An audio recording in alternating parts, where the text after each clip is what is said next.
चलो next question करते हैं। क्वेश्चन रीड करो। In double slit experiment the angular width of the fringe is 0.20 degree for the sodium light, wavelength दिया हुआ है। In order to increase the angular width of the fringe by 10% the necessary change in the wavelength is कितना होगा। तो सबसे पहले figure एक बना लेते हैं। ये एक स्क्रीन है और ये S1 है और ये S2 है, ठीक है। और यहां से जो सेंटर इसका होगा, सेंट्रल ब्राइट फ्रिंज यहां बनेगा और उसकी जो विड्थ है, इन दोनों का जो सेंटर होगा S1 और S2 का, दोनों के बीच की डिस्टेंस तो स्मॉल d होती है। तो इस सेंटर से ये कितना फ्रिंज एंगल बना रही है, जो सेंट्रल ब्राइट फ्रिंज है वो कितना एंगल बना रही है, वो होगा थीटा। और जो ये डार्क है, पहला डार्क और ये पहला डार्क, दोनों डार्क कंसेक्यूटिव डार्क के बीच की जो डिस्टेंस होती है उसी को बीटा कहते हैं। बीटा क्या होता है? फ्रिंज विड्थ, और उसकी वैल्यू कितनी होती है? Lambda D by small d. तो बीटा क्या है? फ्रिंज विड्थ है, फ्रिंज विड्थ। और एंगुलर फ्रिंज विड्थ क्या होती है? एंगुलर फ्रिंज विड्थ ये कितनी होती है? Theta is equal to angle is equal to arc upon radius. ये डिस्टेंस कैपिटल डी कहलाती है, स्क्रीन से स्लिट्स के बीच की डिस्टेंस कैपिटल डी। तो angle is equal to arc, arc हो गया बीटा और रेडियस क्या हो गया? डी हो गया। तो बीटा की वैल्यू यहां रख दें तो lambda D by small D divided by small capital D, capital D. तो डी डी कट जाएगा तो थीटा इज इक्वल टू क्या आएगा? लैम्डा बाई स्मॉल डी, ठीक है। Theta is equal to lambda by small d. तो अगर मैं इनिशियली थीटा की वैल्यू है थीटा आई और वेवलेंथ है लैम्डा आई कर देते हैं upon small d, finally theta final is equal to lambda final is equal to small d. तो मैं दोनों को डिवाइड करूंगा, theta final upon theta initial is equal to lambda final upon lambda initial.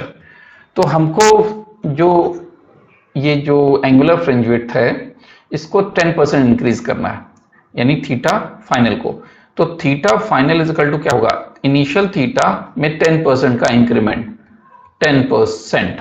अब इसको सॉल्व करेंगे तो theta initial plus theta initial into 10/100, 0 0 कटेगा 1/10, यानी थीटा फाइनल हो गया 11 थीटा इनिशियल बाई 10। ये हो गया थीटा फाइनल की वैल्यू। अब ये यहां पुट करेंगे तो 11 theta initial by 10 divided by theta initial is equal to lambda final upon lambda initial. Theta initial कटा, मैं यहां इसको लिख देता हूं lambda final upon lambda initial is equal to 11/10 होगा। अब इनिशियल वेवलेंथ की वैल्यू कितनी है? ये है। तो lambda final is equal to 11/10 into lambda initial. तो 11/10 इज इक्वल टू क्या होगा? 5890, ठीक है। 0 से 0 कटा, ये आ जाएगा। अगर 11 से 589 में मल्टीप्लाई करें तो कितना आएगा? कैलकुलेटर यूज कर लेते हैं। 589 मल्टीप्लाइड बाई 11, ये आ रहा है 6479। तो लैम्डा फाइनल आया 6479, ठीक है। कितना? एंगस्ट्रॉम। तो वेवलेंथ में चेंज कितना करना पड़ेगा? चेंज इन वेवलेंथ, तो lambda final minus lambda initial, lambda final minus lambda initial. Lambda final की वैल्यू कितनी है? अभी हम लोगों ने निकाला 6479 माइनस लैम्डा इनिशियल 5890, दोनों में डिफरेंस कितना होगा? कैलकुलेट कर लेते हैं। 6479 माइनस 5890 आया कितना? 589। तो डेल्टा लैम्डा की वैल्यू कितनी आ गई? डेल्टा लैम्डा की वैल्यू 589 आई है ना, 589, ठीक है 589। और ये लैम्डा फाइनल की वैल्यू ज्यादा है, यानी इंक्रीज करना पड़ेगा। कितना? 589। तो कौन सा ऑप्शन सही है? ए वाला ऑप्शन ज्यादा अप्रोप्रिएट है, पहले ही ऑप्शन ज्यादा अप्रोप्रिएट है। वेवलेंथ में कितना इंक्रीज करना पड़ेगा?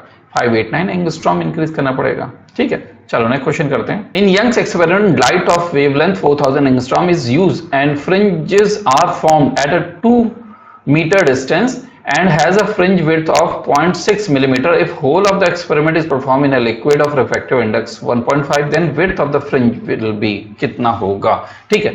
तो सबसे पहले फ्रिंज विड्थ की वैल्यू क्या होती है? Beta is equal to lambda D by small d होती है, ये पता है, ठीक है। यानी beta is proportional to wavelength होता है, ठीक है।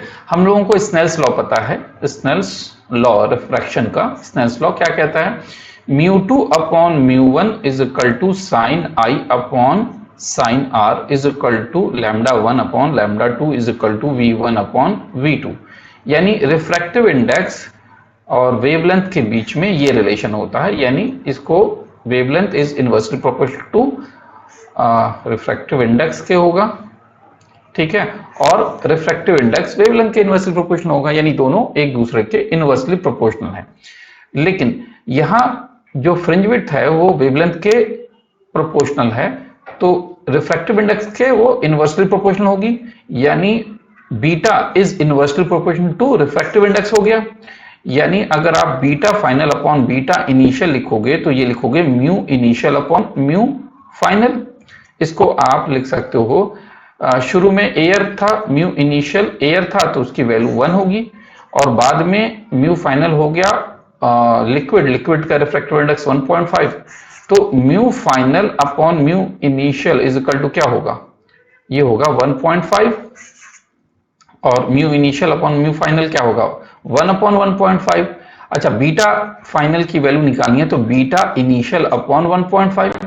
बीटा इनिशियल की वैल्यू कितनी है? यह है शुरू में जो फ्रिंज विड्थ है वो 0.6 mm है, तो 0.6 mm डिवाइडेड बाई 1.5, सो 0.6 में 1.5 से डिवाइड करो तो कितना आएगा?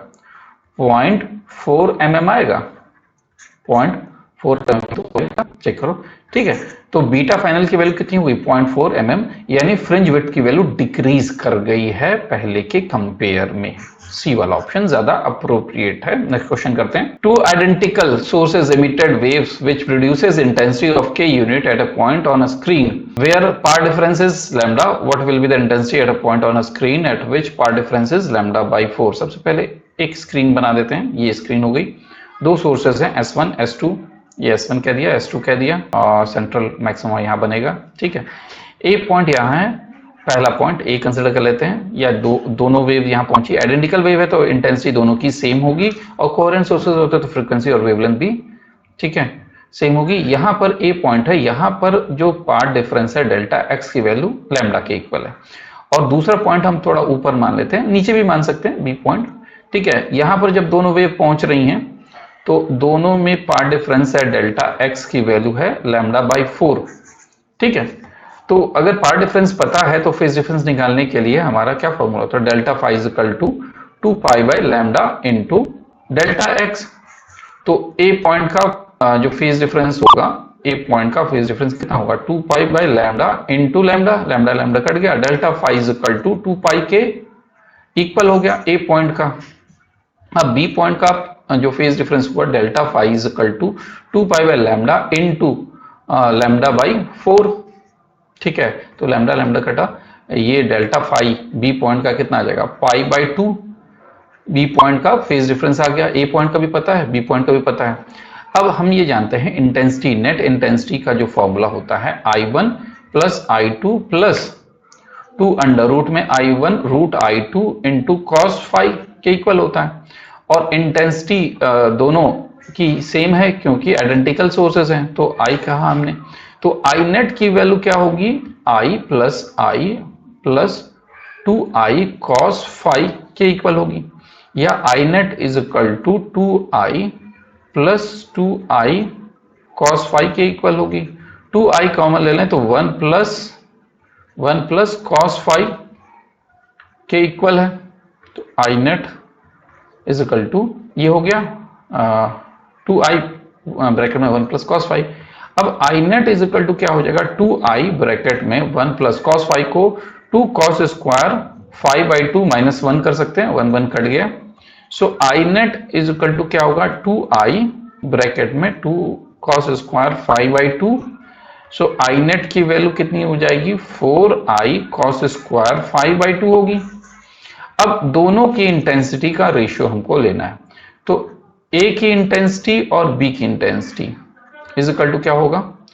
4I cos square 5 by 2, 5 1 by 2 कर दो, φ1/2, ठीक है, ये क्यों नहीं लिख रहा, φ1/2, ठीक, divided by 4i cos square φ2/2 हो गया। तो 4i कटा, तो ये कितना हो जाएगा, cos square φ1/2 divided by cos square φ2/2, correct है।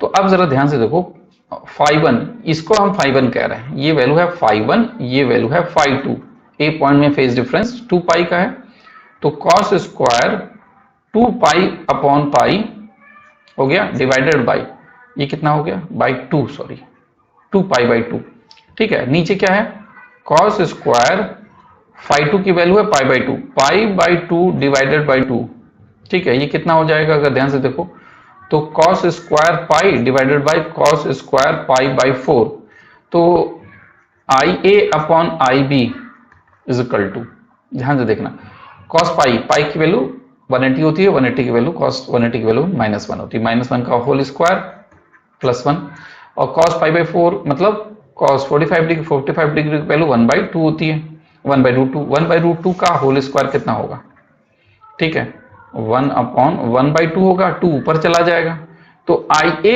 अपॉन IB की वैल्यू क्या आ गई, IA upon IB is equal to 2 आ गई, और IA की वैल्यू दिया हुआ क्वेश्चन में, कितना दिया हुआ, IA की वैल्यू K के इक्वल है, नेट जो इंटेंसिटी है इस पॉइंट A पे वो K है, तो ये कितना हो जाएगा, K upon IB is equal to 2, it means IB is equal to K/2 होगा।